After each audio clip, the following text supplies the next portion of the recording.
Hey, Matt Scratch here. So we are heading to pick up the Buick, and I just wanted to show you one of the bigger hills that we have to pull this car up.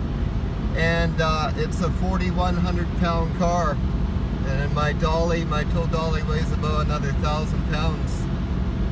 These are long, steep hills. They don't really show on camera how steep they are, but they're very steep. It's 22 degrees Celsius today. Not sure what that is in Fahrenheit, but it's supposed to be 26, 27 degrees tomorrow. So trying to get it done today while the weather's a little cooler. We're doing it into the evening so that we get that cool night air on the way home when we're pulling hard. But left-hand thread, but it might not be. Well, it's supposed to be left-hand thread. I checked it. They just say AP on them, but they're supposed to be left-hand. So.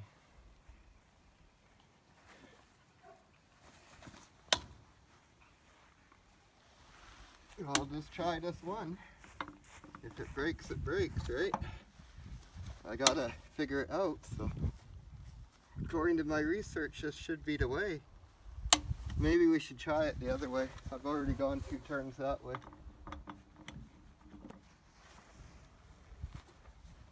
Golly, my, the wheels turn.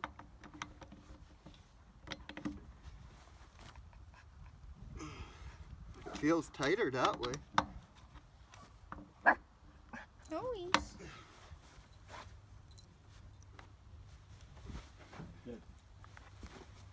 Oh no.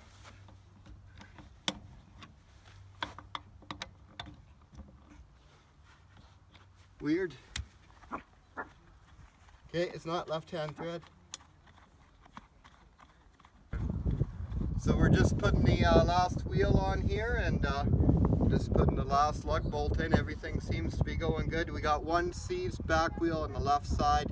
Gonna load the rear of the car on the dolly because it is an automatic, so we don't want to tow with the drive wheels on the ground.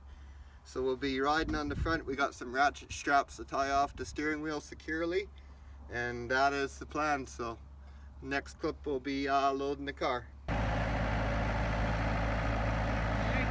there and come up about that much.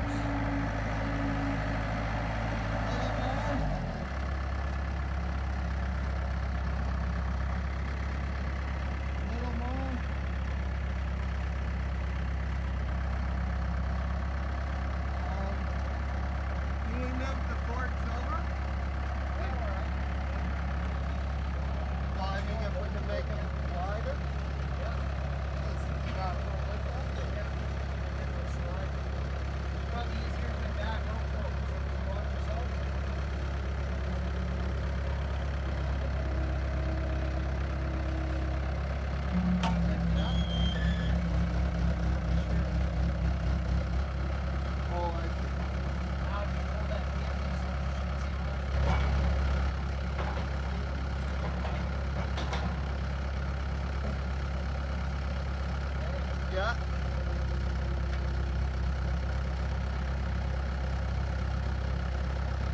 You're a little crooked too. If you could square up perfect, that'll work better.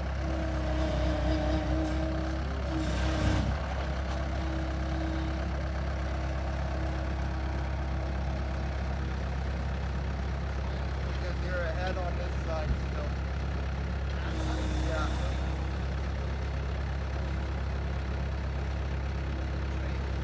Gotta go that way a bit still. Yeah, about there. Okay, I will. Okay, and stop and go up about 3 inches. Another inch. That's perfect coming ahead.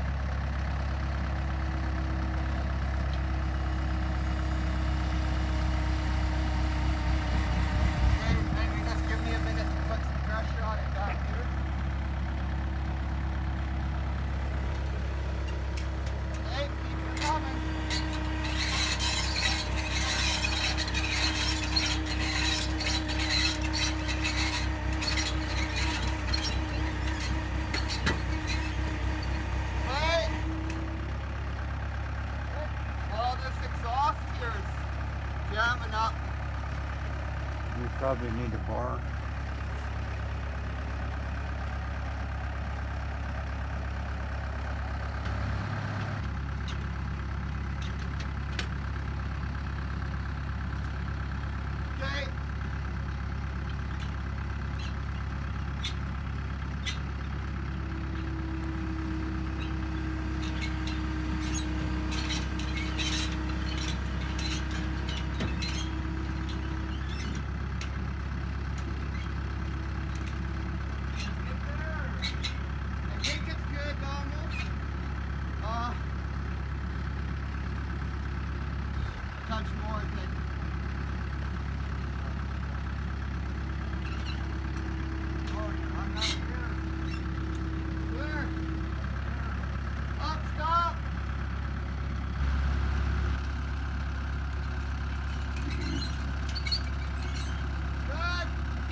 that going down smoothly? Yeah.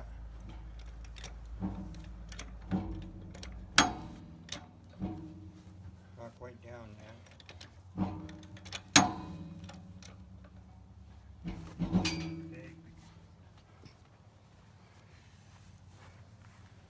Thanks for noticing that, Holy.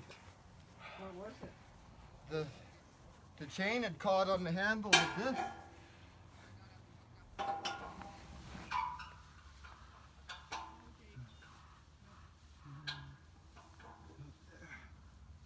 I gotta pull this a bit more too.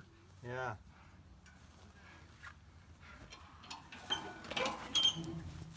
So that all the wheels are free now. That's why it went so easy. Why? This wheel's rolling now. Oh, yeah.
So we've made it home safely with the 53 Buick here.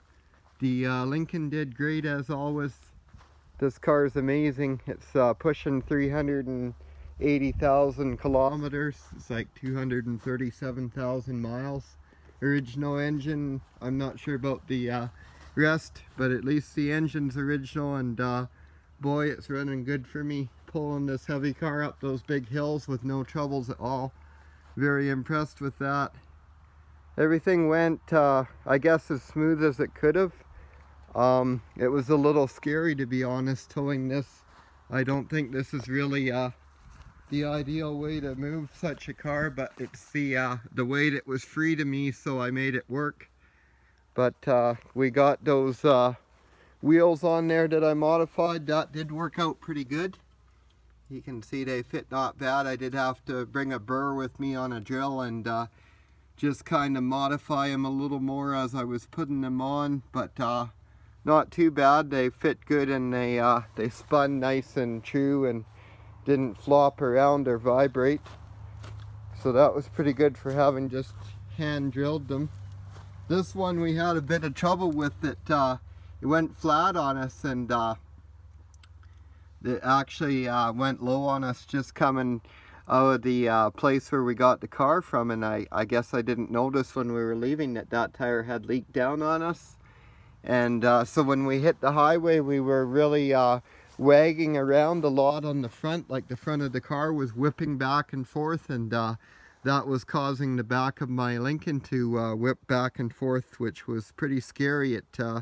You can see in the clips there that it was a little bit dicey, and I was worried it was gonna go completely out of control on me, but I was able to pull over pretty quickly when that happened. And what I did is I noticed that tire, so I went a lot slower because of that, and I also crawled right underneath, and I got the steering tied off underneath right at the linkage, because there's a lot of slack in the steering box on these old cars, like about 1/8 of a turn of that steering is slack, so it really wasn't doing a lot to have the steering wheel tied off.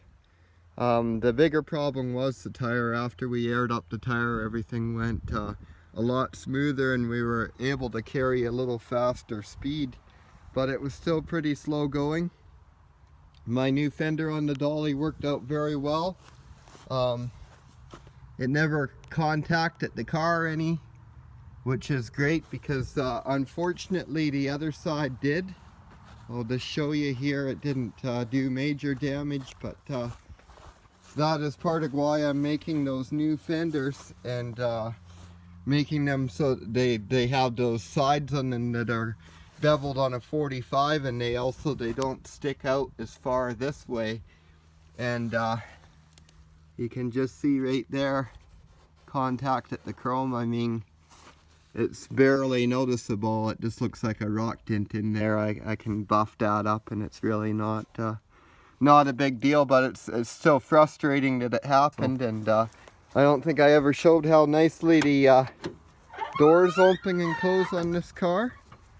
It's a body by Fisher car, which in my opinion, when GM's, I'm not sure when they stopped making body by Fisher cars, but I feel like quality really dropped around the same time.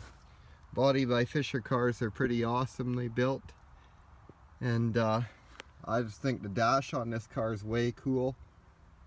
All the controls, and it's got the clock there and everything. It's really not too bad in here. Like, my thoughts are, of course, you know, everything's got to be recovered, but my thoughts are to maybe refoam and recover these seat frames, because everything looks complete and in pretty good shape.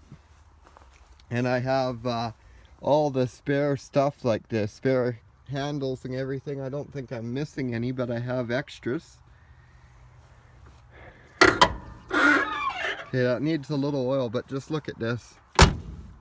Like, really, that's quality right there.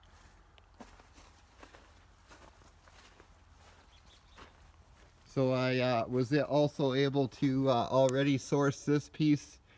I'm not sure that piece wouldn't be in the trunk anyways, because my feeling is you can kind of see somebody got rough with that there. That's the hood catch handle, and it looks like they were prying on it. So my thoughts are that somebody took that out in an effort to get the hood open, and so they may have just stuck the part in the trunk. So there may be a really nice one of those in the trunk. If not, I did find one that's not in the best of shape, but it is a complete unbroken piece. So we'll have to figure out how to get into this trunk without damaging anything. I've gotten into them before, drilling the locks out, but I don't want to do that on this. I'd like to get like keys made, so I might even have to get a locksmith out or something. I'm not sure. I've never done that before, but all I know, with this car being so complete, original, and just downright beautiful, I really want to keep it as original as possible. Now, as far as the patina goes, I mean, it's beautiful as you can see, but there are a few rust holes like this. In those areas, I'm gonna have to patch up. It's not in me to leave it like that and deteriorate more. So I'll be taking care of those areas, and I'll be mixing up either some green paint or brown paint to try and blend these areas in to the surrounding areas, and then everything will get hit with satin clear coat. The roof, as I said before, I plan to repaint the roof completely, but it'll be satin clear coat as well on there. And then areas like around here and there, I want to repair. A lot of the understructure needs some work. And then there's areas like this that are really far gone. Whatever I mix up to spot in the other areas, I'll just be spotting in areas like that. Like, I think the patina looks awesome, but I don't want the car to go downhill and deteriorate. I want to make sure that every inch of it is preserved so that it stays exactly like it is. Okay, well, we got everything disconnected here, so we're gonna pull the dolly out from under it now.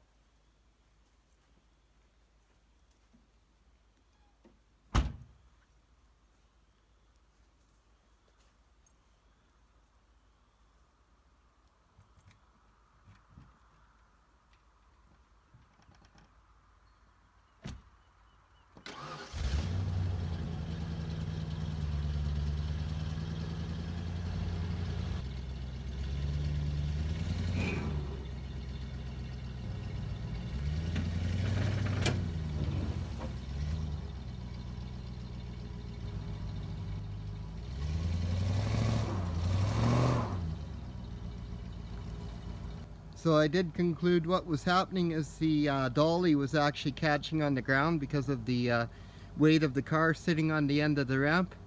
And so I couldn't tow the dolly, I had to get it out from under the car. So here I've jacked up the car at the back here, so it should pull out now.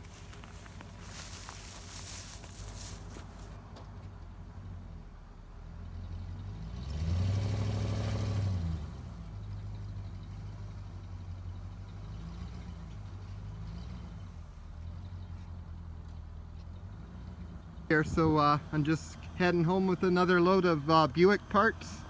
This is the little trailer I got for free off of that Bill guy who gave us the little Toyota Tercels before. Coming in really handy today, packing these Buick parts home. But look at this, I got a whole other hood that's got that grill piece in it that my car is missing.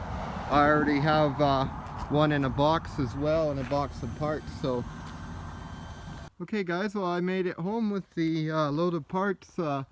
No issues at all actually. This little trailer runs pretty smooth out there on the highway, and the parts all stayed on there nice and tight. I did stop once and tighten up the straps, but they weren't even that loose, just as a precaution, and a few of the blankets flapped out and I had to tie those back and whatnot, but that was all expected. At least nothing slid around or got damaged that I can tell.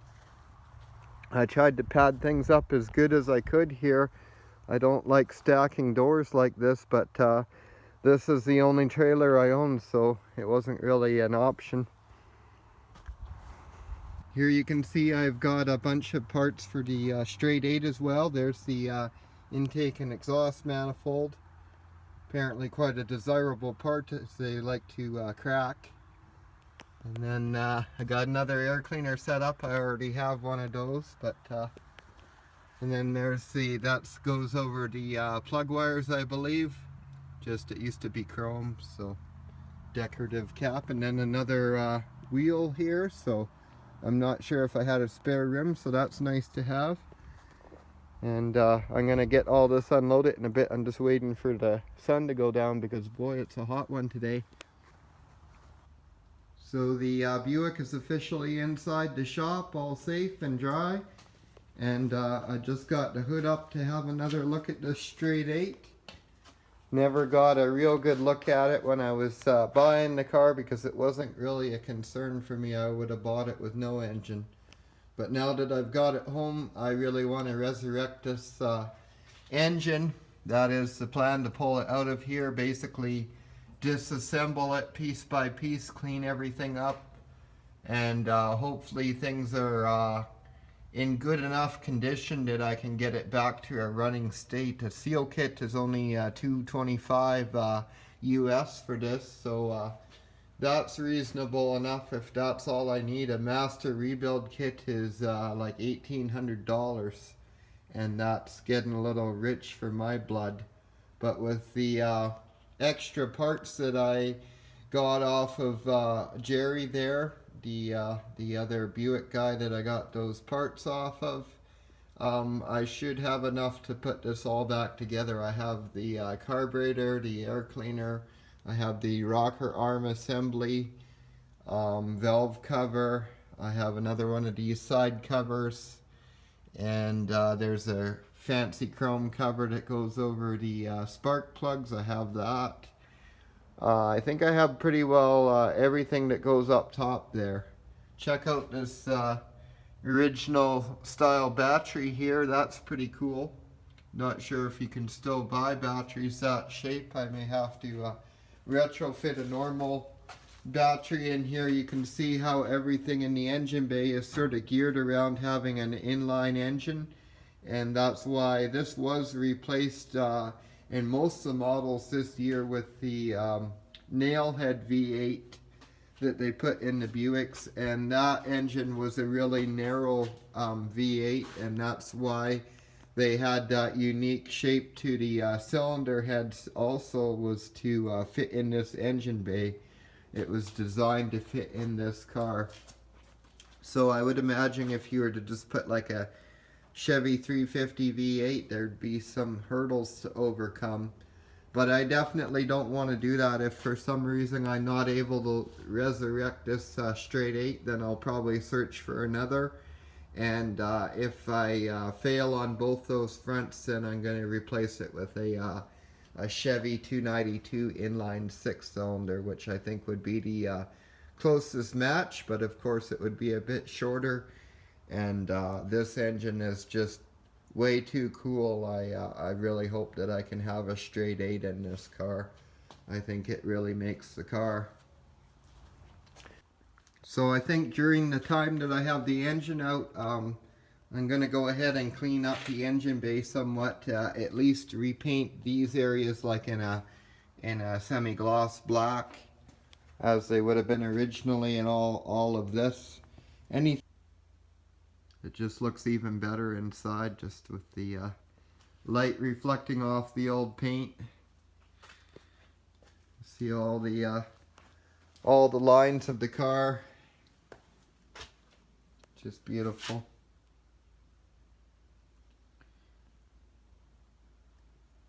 I was watching a video on how they built these old body by Fisher cars.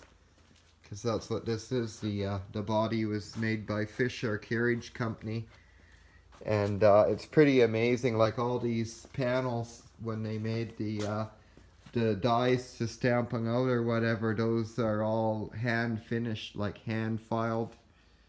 So the smoothness that you see down the side of the car and stuff, that's literally somebody's hands did that back in the day.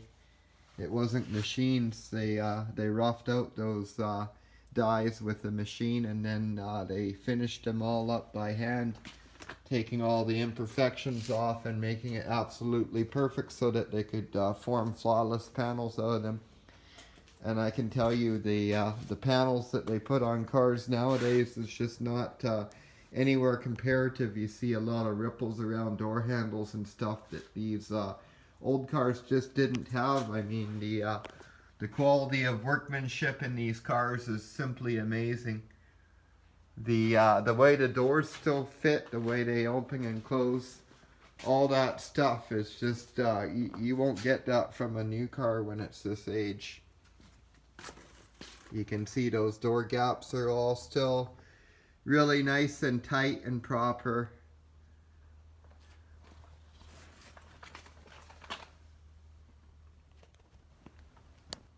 Check out that dash, guys. Isn't that beautiful?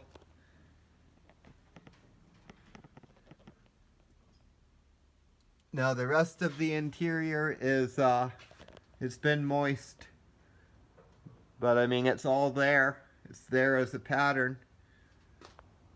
Unfortunately, these seats got wet the other day too. I didn't get a chance to get it in, and we got a couple days of rain, but they're drying out again now.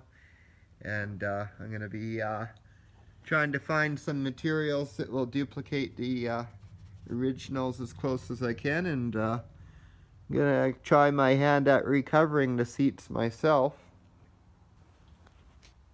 Interesting fact I found out about these portholes. The very first Buick show car that they put these on, they actually had a light behind them or whatever, so these cast a light out of them. That would be a pretty cool thing. I wonder if anybody's done that on their custom cars or whatever. I'm not going to do it because I'm more after originality, but I just thought that was neat that they had done that on the original one. So I just wanted to show how those unique shock absorbers fit on the car, just like that. And then another thing that may surprise you about this car is it's actually got modern style sway bar, and it's got coil springs and you know, normal control arms. Very typical of the of a setup that you'd see on a modern car, in fact. And it's the same story in the back. It's see if I can get you under the back here a little bit, but it's got a sway bar in the back as well. and it's got, see, it's got those sway bar links there, and it's got a big track bar to hold it all square over there. Kind of hard to see with the wheels on, and it's coil spring in the back as well. That was another very uncommon thing at the time, of course. Most cars would have just had leaf springs, and of course normal shock absorbers. You can see all the extra doors. I actually have 2 full sets of extra doors. Those are some PT cruiser doors down at the end, but these ones here are all Buick. And I've got some more parts at the back of the shop I'll show you as well. I've got another door here, and then this is the valve cover I got in really nice shape. This is that cover that goes over the spark plugs. See, it says Buick, and it's got the firing order. And underneath this, I have the complete rocker arm assembly. I'm not going to lift it up and show you that, but it's under there, trust me. Got a spare radiator there, and then up on top, this old RV trailer here, I have a spare fender and spare hood. I put it up there because I'll probably, hopefully never need it, but if I do, it's up there. It's safe and dry up there. I'm kind of mixing in my Buick parts with my Nissan parts here, but it's pretty easy to tell the difference. So there's all my spare backing plates. There's the carburetor and complete exhaust and intake manifold. Looks like the car has a good one on it as well. Water pump, some steering parts, fan blade. See, I got the 2 original air filters there. Got a horn up there. Here's a camshaft. Would need some polishing at least, but I've got it. I've got a couple axle shafts there and spindles, and this is the kind of shock absorbers the car uses, and apparently these are pretty pricey. You can get them rebuilt. Looks like they've got removable caps, so I'm going to look into that more myself. I wonder if it's something maybe I could replace the seals on and polish up the bore and rebuild myself. I like to do things myself when I can, but I might not actually have to do that, or not in the immediate future, because the car didn't bounce at all on the way home. It really looked like these must be in good shape on the car, the original ones, because it didn't bounce. I've got a couple starters as well as the one that's on the car, so I definitely have a lot of extra parts thanks to Jerry, and I really appreciate his generosity. I did give him a little money for the parts, but not nearly what they should be worth. He was extremely generous. Even the car itself, when I bought it, I feel like I paid a really fair price for what I got. I got a lot of car for my money. I'm extremely pleased overall with this deal. And with the car, I have no plans to ever sell it, so it's not really even a concern to me what it's worth. But I'm happy myself with what I paid, and that's the main thing. Here's the last little stash of all the parts from Jerry. So there's another couple doors there, and they've got glass in them that I need. I need this piece of glass, and then that's the driver's glass that I'm lacking on that door. So I got another nice Buick 8 trunk emblem there, and looks like I've got the grill for the dashboard. There's that center grill for the hood.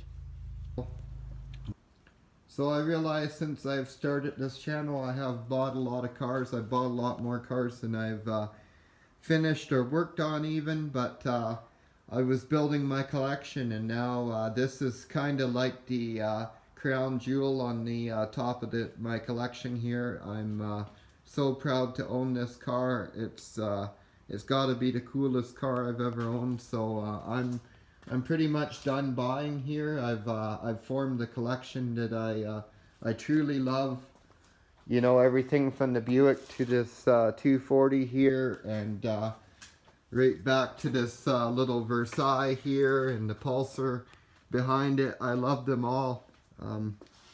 This Buick might be my favorite, to be honest, but I love them all, and I couldn't be happier with the cars that I've collected up here. So just stay tuned as I make progress on them all, and improve on them all, and learn about them, have fun with them, and one day I'll you know, get them all to their former glory and on the road, and we can all enjoy that process together. Thanks for watching Matt's Garage. I hope you enjoyed. Don't forget to like and subscribe for more, and have yourself a great day.